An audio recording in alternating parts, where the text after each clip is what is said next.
Saludamos desde su exilio en Washington a Juan Francisco Sandoval, quien fue jefe de la Fiscalía Especial contra la Impunidad en Guatemala cuando se desempeñaba como fiscal general Telma Aldana. Juan Francisco, gracias por acompañarnos. Muchas gracias por la invitación, aquí a sus órdenes.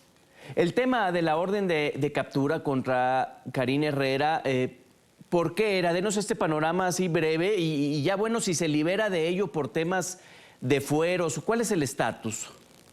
Bueno, lo que ocurre en Guatemala es que el Ministerio Público se encuentra ejecutando una serie de acciones que han tenido como propósito impedir que Bernardo Arévalo y Karine Herrera asuman como presidente y vicepresidenta de la República respectivamente.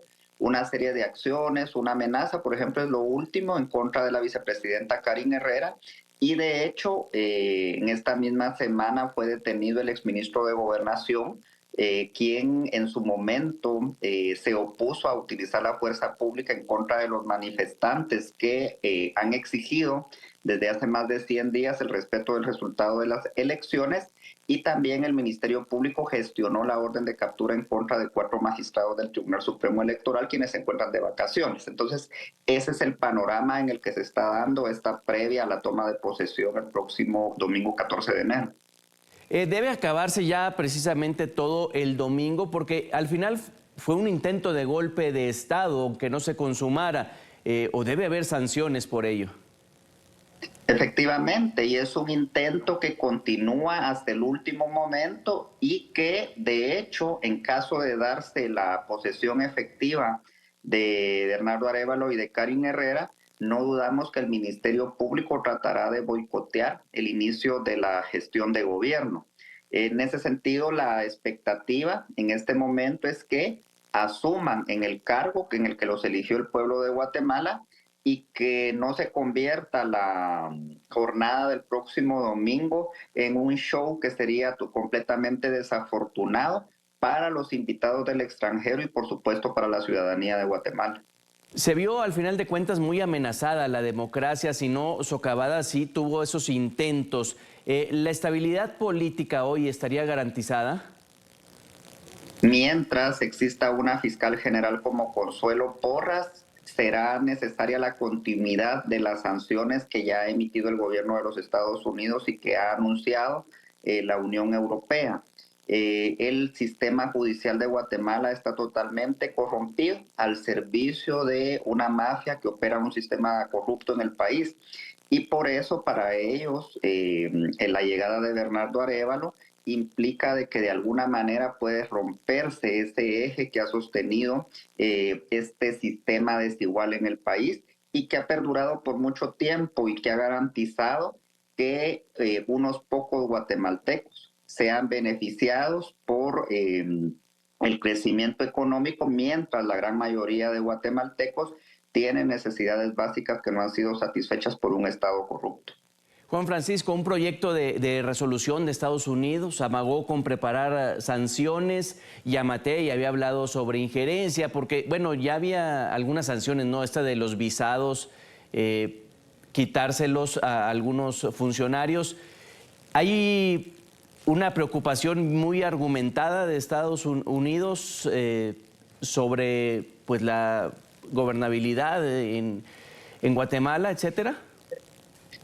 Es tan evidente la preocupación que tiene el gobierno de los Estados Unidos que alrededor de 500,000 de funcionarios públicos y de operadores privados han sido sancionados de distintas maneras por el gobierno de los Estados Unidos.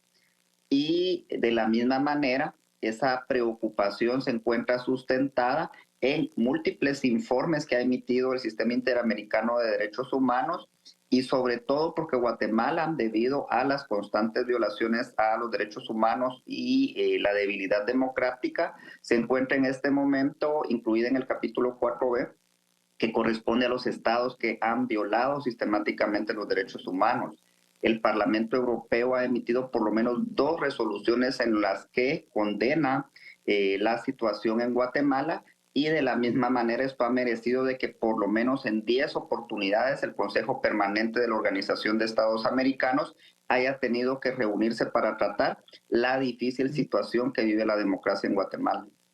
Ya en temas de mandato, ¿cuáles son los retos más apremiantes a los que se enfrentará a Arévalo? Porque pues ciertamente la expectativa es alta, la gente lo llevó desde un lugar medio desconocido a ser al final de cuentas el presidente.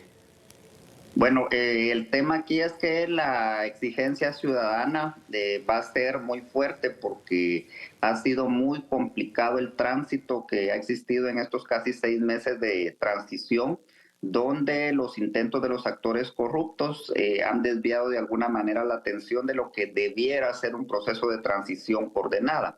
Y obviamente las expectativas y las exigencias de la población guatemalteca van a ser muy fuertes. Esperaríamos de que se tuviera la comprensión de que en 4 años es muy complicado desbaratar un sistema desigual que ha perdurado por siglos. Sin embargo, si la persona, en este caso Bernardo Arévalo, ha construido un proyecto de cimiento de un país, ha participado en el proceso electoral y se supone que está integrado por personas de alta capacidad e idoneidad, pues lo que esperaríamos es de que de alguna manera logre cumplir con algunas de las expectativas que tiene la población guatemalteca, que reitero que va a ser muy exigente en ese sentido. Sí, porque el tema de gobernabilidad y cómo está conformado el Congreso, ¿en dónde están puestos los ojos, la atención, la expectativa de algún puesto de gabinete, Juan Francisco, o de los personajes que ya se incorporaron? ¿Usted los ve ahí por buen camino? Bueno, veo un gabinete conformado por varios funcionarios que tienen mucha preparación académica, son muy técnicos, especialistas, expertos en las áreas en las que han sido designados. Es un gabinete donde se ha respetado el tema de la equidad de género, 7 hombres, 7 mujeres, la primera vez que ocurre en el país, con críticas con respecto a la inclusión de apenas una funcionaria que pertenece a la población indígena de Guatemala. También el tema de que existen 2 nombramientos de personas que se vinculan a la cúpula empresarial del país, que ha sido de los actores que ha patrocinado estos intentos de golpe, por lo que existe cierta crítica en ese sentido, pero en líneas generales un gabinete de transición en el que pues, se deposita la esperanza de que al estar integrada por personas con suficiente preparación técnica y conocimiento de la realidad del país, hagan de que esos ministerios cumplan con la función. Algo también que es positivo en la conformación del gabinete. En otros gobiernos se hablaba de que estaban ahí porque eran parte de un esquema de corrupción, y en este momento las críticas han ido con respecto al fondo de los asuntos que corresponde a los ministerios, algo que es muy positivo y que alienta en este proceso de transición en Guatemala. Pues estamos muy atentos, ya comienzan a llegar desde hoy los invitados. López Obrador dice que tiene mucho trabajo, que no va. Juan Francisco Sandoval, jefe de la Fiscalía, fue jefe de la Fiscalía Especial contra la Impunidad en Guatemala. Mil gracias por estos minutos, un abrazo. Muchas gracias, buena tarde.